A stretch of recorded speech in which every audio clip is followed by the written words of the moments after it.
প্রথমে আমি সবাইকে নমস্কার জানাই। আজকে আমরা যে সাংবাদিক সম্মেলন ডেকেছি, এই সম্মেলনে আমার সাথে উপস্থিত আছেন পানিসাগর নগর পঞ্চায়েতের চেয়ারম্যান এবং পানিসাগর নগর পঞ্চায়েতের প্রতিটা ওয়ার্ডের কাউন্সিলরগণ। তো আমাদের আজকে এই সম্মেলনটা ডাকানোর মূল উদ্দেশ্য হলো গত 28/3/2025 ইংরেজিতে পানিসাগর সিপিআইএম একটা ডেপুটেশন দিয়েছে নগর পঞ্চায়েতে। তো তাদের যে 5 দফা দাবির ভিত্তিতে ডেপুটেশন দিয়েছে, তো ওইটার পরিপ্রেক্ষিতে আজকে আমাদের এই সম্মেলন।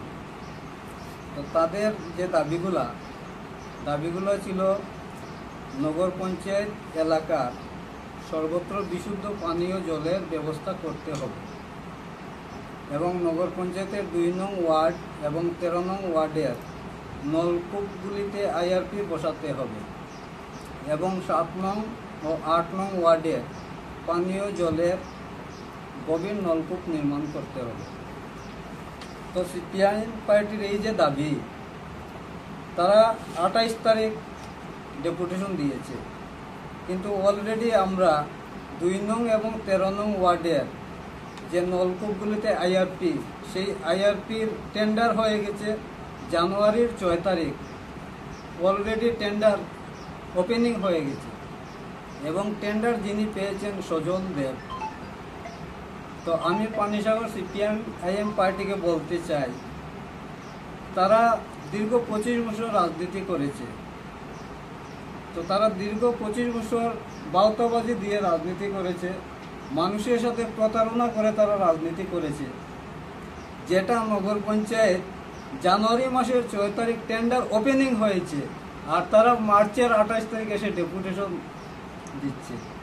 তো এইগুলাকে মানুষের মধ্যে বিভ্রান্তিকর সৃষ্টি করার জন্য তারা ওইগুলো করছে।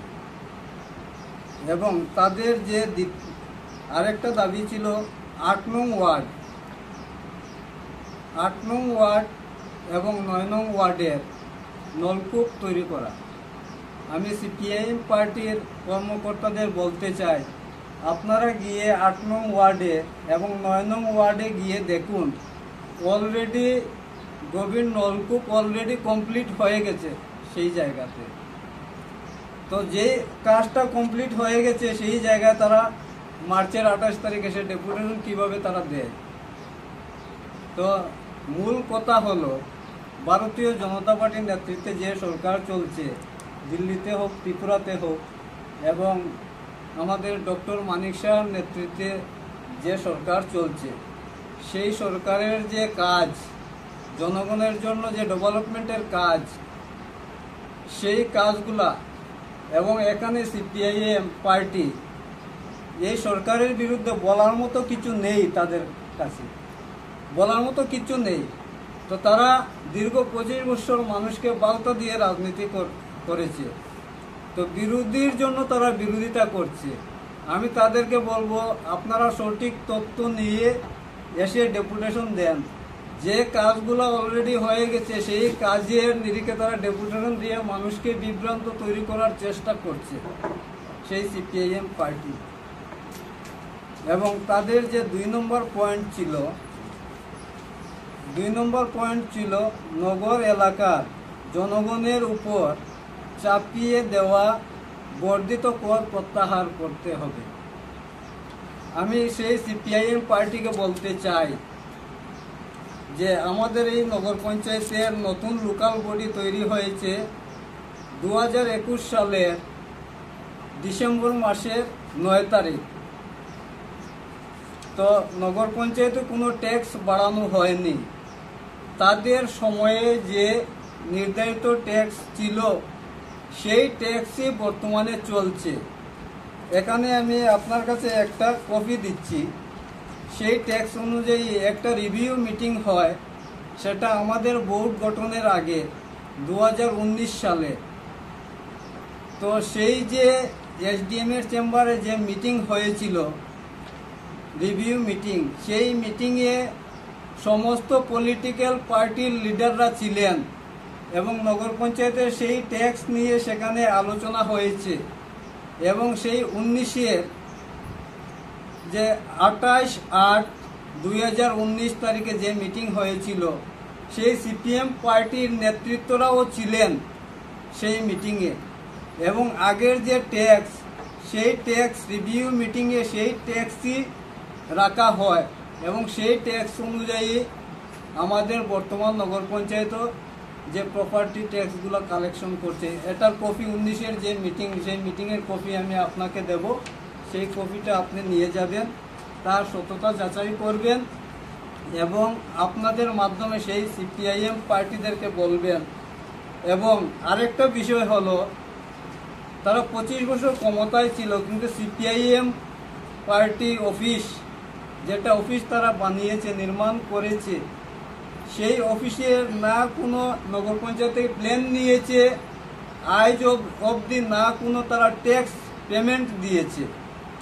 তো সেই যে তাদের ট্যাক্স তারা পেমেন্ট না দেওয়ার জন্য এবং মানুষকে বিভ্রান্তিকর সৃষ্টি তৈরি করে তারা সেই ডেপুটেশনগুলো দিচ্ছে।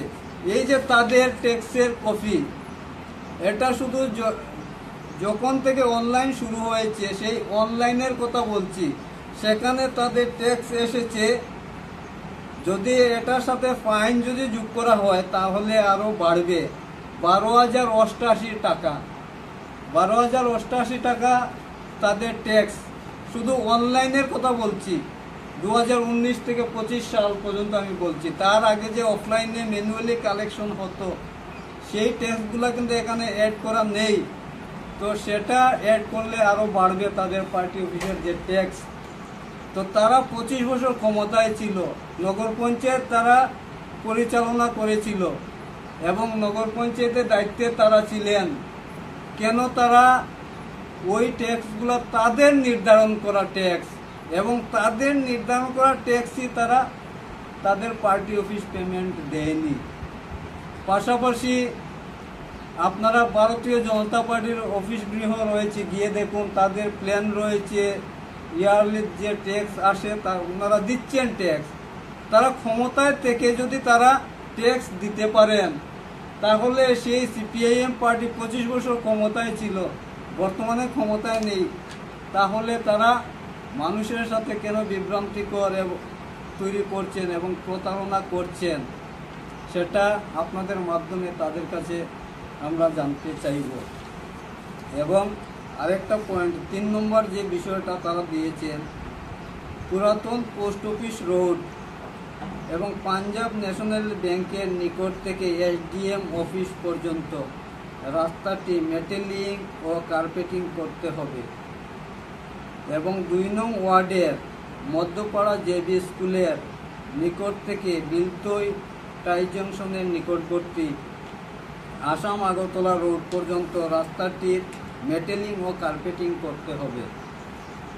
সেই যে তারা দিয়েছিলেন তাদের 3 নম্বর পয়েন্ট ডেপুটেশন, আমাদের সরকার আসার পর এবং এই বোর্ড গঠনের পর আমরা অলরেডি সেই 2টা রাস্তা নির্মাণের জন্য পিডব্লিউডি ডিপার্টমেন্টের মাধ্যমে ডিপিআর তৈরি করে আমরা আরবানে প্রেরণ করেছি। আশা করি সেই 2টা রাস্তার কাজই হয়ে যাবে কিছুদিনের মধ্যে।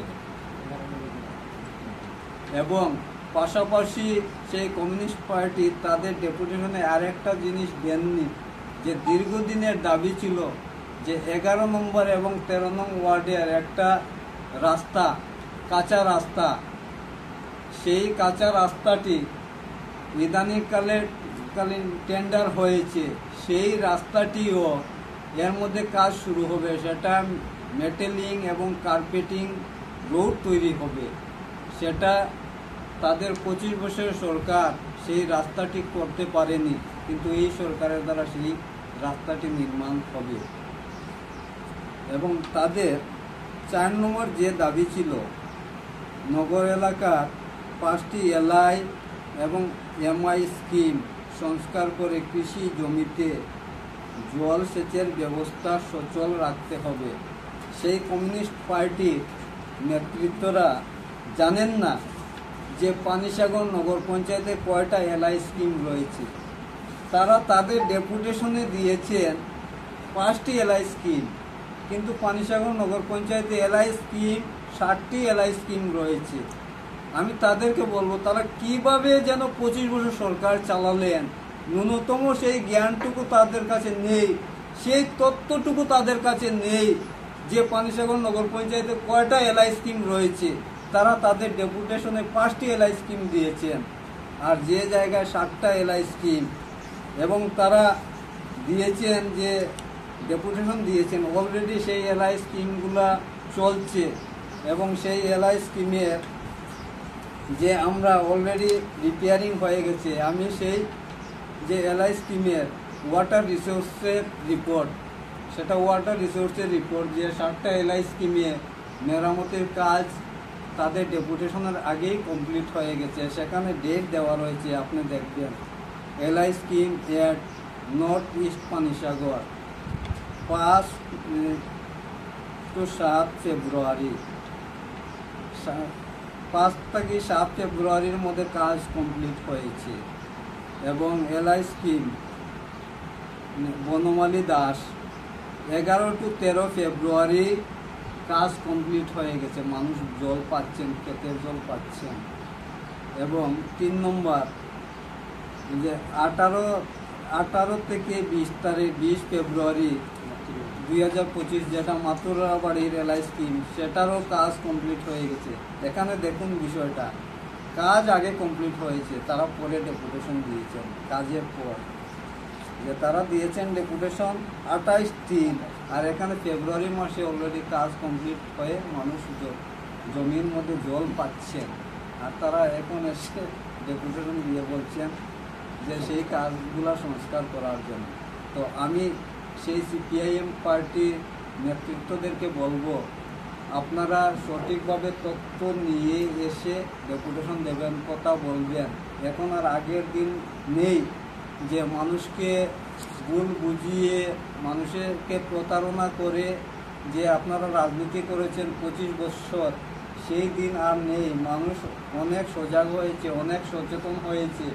মানুষ ফেসবুকে, মোবাইলে সব কিছু দেখতে পারে, কারণ সেই সিপিআইএম পার্টির কাছে মানুষ নেই, তাদের পাশ থেকে জনগণ সরে গেছে যে ভারতীয় জনতা পার্টি সরকারের উন্নয়ন দেখে, এবং তাই তারা এই সরকারের বিরুদ্ধে বলার মতো কিছু নেই। তারা ভুলভাল বক্তব্য দিচ্ছেন, ভাবছেন ভুলভাল বক্তব্য দিয়ে নিয়ে কিছু রাজনীতি করা যায়। আমি তাদেরকে বলবো, আপনারা যত মিথ্যা ভাষণ দেবেন, মিথ্যা কথা বলবেন, আপনাদের পাশ থেকে মানুষ আরও সরে যাবে। সেটার প্রমাণ হলো পানিসাগর বিধানসভা। কারণ আমরা দেখেছি 2018 সালে আমাদের বিধায়ক 500-র উপর ভোট পেয়ে জিতেছিলেন, আর 2023-এর বিধানসভা নির্বাচনে সেটা 5 গুণ হয়ে গেছে, যে 500 থেকে 2500 হয়ে গেছে। আগামী নির্বাচনেও আপনারা যদি এভাবে মিথ্যা কথা বলেন এবং মানুষকে ভুল বোঝানোর চেষ্টা করেন, তাহলে আগামী নির্বাচনেও এইবারের নির্বাচনের আরও 5 গুণ ভোট আপনাদের কমে যাবে, আপনাদের পাশে মানুষ থাকবে না। কারণ আপনাদেরকে অনেক দেখেছে মানুষ। এবং তাদের সর্বশেষ যে পয়েন্টটি ছিল, পানিসাগর মোটর স্ট্যান্ডে নির্মিত সেল স্টলগুলি বেকারদের মধ্যে বন্টন করতে হবে। আমি তাদেরকে বলতে চাই, সেটা সেল স্টল নয়, সেটা এসসি স্টল। সেটা এসসি ফান্ডের টাকায় নির্মিত হয়েছে সেই স্টলটা। আমরা সেটা এসসি কমিউনিটিদের মধ্যে বন্টন করে দেব, এবং সেটা ওনারা বলেছেন সেল স্টল। তো তারা সেই তথ্যটুকু নিয়ে কথা বলা প্রয়োজন। বিনা তথ্যে হাওয়ার মধ্যে কথা বললে হবে না, কারণ আপনারা অনেক হাওয়ার মধ্যে কথা বলে রাজনীতি করেছেন। বর্তমানে আর সেই দিন নেই, হাওয়ার মধ্যে বললে হবে না, এভাবে নথিপত্র নিয়ে কথা বলবেন। এবং আমরা আপনাদেরকে বলতে চাই, আপনারা যে কি আপনাদের সময়ে কি কাজ করেছেন, আপনারা সরাসরি মানুষকে বিভ্রান্ত না করে সরাসরি এসে আমাদের সাথে বসেন, যদি আপনাদের সাহস থাকে। তো আপনাদের সময় কি কাজ হয়েছে আর আমরা কি কাজ করেছি, আমরা তথ্য নিয়ে আপনাদের সামনে আমরা তুলে ধরতে প্রস্তুত। সেই চ্যালেঞ্জটুকু আপনাদের কাছে আমরা করছি। তো সেই বিষয়ে আমরা আজকে এই প্রেস কনফারেন্সটা ডেকেছিলাম। তাদের যে এই যে ডেপুটেশন, তো তার উত্তরে আমি যে প্রেস মিডিয়ার মাধ্যমে সেই সিপিএম পার্টিদেরকে বলতে চাই যে আপনারা যে কাজগুলো অলরেডি হয়ে গেছে সেই কাজের ব্যাপারে ডেপুটেশন দিয়ে মানুষকে ভুল বোঝানোর চেষ্টা করবেন না। এবং আমি আপনাদের মাধ্যমে পানিসাগরের জনগণের কাছে আবেদন রাখতে চাই যে কমিউনিস্টরা অনেক দিন আপনাদেরকে বোকা বানিয়েছে, এবারও তারা বোকা বানিয়ে তারা রাজনীতি করতে চাইছে। যে আমি আজকে প্রেসের সামনে, আমরা চেয়ারম্যান রয়েছেন, আমাদের নগর পঞ্চায়েতের সমস্ত কাউন্সিলররা রয়েছেন, যে আমরা সামনে থেকে এখানে সেই তথ্যগুলো তুলে ধরলাম। আপনাকে বলছি তাদের এই যে ডেপুটেশন, সেই ডেপুটেশনের ডেট এবং আমি আপনার সামনে যে তথ্য তুলে ধরলাম যে কাজগুলো হয়ে গেছে সেই ডেটের আগে, সেগুলা আপনাদের মাধ্যমে পানিসাগরের এবং ত্রিপুরার জনগণের মধ্যে তুলে ধরবেন। সে কমিউনিস্ট পার্টি কিভাবে মানুষের সাথে প্রতারণা করে এবং কিভাবে তারা মিথ্যা কথা বলে, মিথ্যা প্রচার করে। এবং এটাও তুলে ধরবেন যে তাদের যে পার্টি অফিসের, সে কপিগুলো আমি আপনাকে দেব। তাদের পার্টি অফিস, তারা ক্ষমতার দম্ভে 25 বছর ক্ষমতায় ছিল,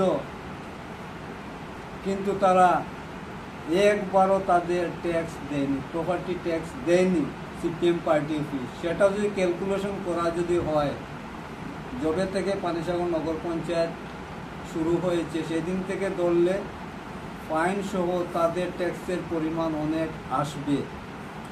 তো তারা ট্যাক্স দিচ্ছে না আর মানুষের মধ্যে বিভ্রান্তি ছড়াচ্ছে যে পানিসাগর নগর পঞ্চায়েত নাকি ট্যাক্স বাড়িয়ে দিয়েছে। সেটা আপনাদের মাধ্যমে তুলে ধরবেন। সেই কথাগুলো বলে আমি আবারও আপনার মাধ্যমে পানিসাগর নগর পঞ্চায়েতের সমস্ত জনগণকে নমস্কার জানিয়ে আমি আমার আলোচনা শেষ করছি। সবাইকে নমস্কার।